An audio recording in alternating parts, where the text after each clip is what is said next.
ఇక AP CM Jagan మరి కాసేపట్లో కేసీఆర్ని పరామర్శించనున్నారు. దీనికి సంబంధించిన పూర్తి సమాచారం మా ప్రతినిధి లివిల్ అందిస్తారు. లివిల్.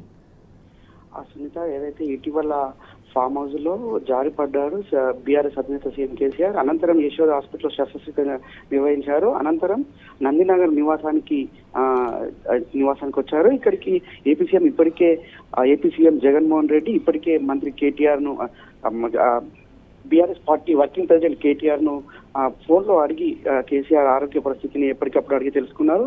ఇప్పటికే ఏపీ మాజీ సీఎం చంద్రబాబు నాయుడుతో సహా పలువురు సీనియర్ పొలిటికల్ లీడర్లతో పాటు పలువురు ప్రధానమంత్రితో పాటు కేంద్ర మంత్రులు కూడా పరామర్శించారు ఫోన్ లో. అయితే ఇవాళ ఏపీ సీఎం జగన్ నేరుగా నందినగర్ నివాసానికి మరి కాసేపటి చేరుకున్నారు. ఇప్పటికే తాడపల్లిగూడెం నుంచి హైదరాబాద్ బేగంపేట విమానాశ్రయం చేరుకున్న నేపథ్యంలో మరి కాసేపట్లో బేగంపేట విమానాశ్రయం నుంచి నందినగర్ నివాసం చేరుకుంటారు. నందినగర్ నివాసానికి చేరుకున్న తర్వాత బీఆర్ఎస్ అధినేత చంద్రశేఖర్ రావు గారిని మరి కాసేపట్లో పరామర్శించున్నారు. ఆరోగ్య పరిస్థితిని తెలుసుకుని ఉన్నారు. అయితే ఇప్పటికే అనేక మార్లు కూడా కేటీఆర్ ను ఎప్పటికప్పుడు బీఆర్ఎస్ అధినేత కేసీఆర్ ఆరోగ్య పరిస్థితిపై తెలుసుకున్న నేపథ్యంలో వాళ్ళు నేరుగా ఆయన ఇక్కడికి వచ్చి కేసీఆర్ ఆరోగ్య పరిస్థితిని మరోసారి అడిగి తెలుసుకుని ఉన్నారు. రైట్ లివిల్, థ్యాంక్ యూ.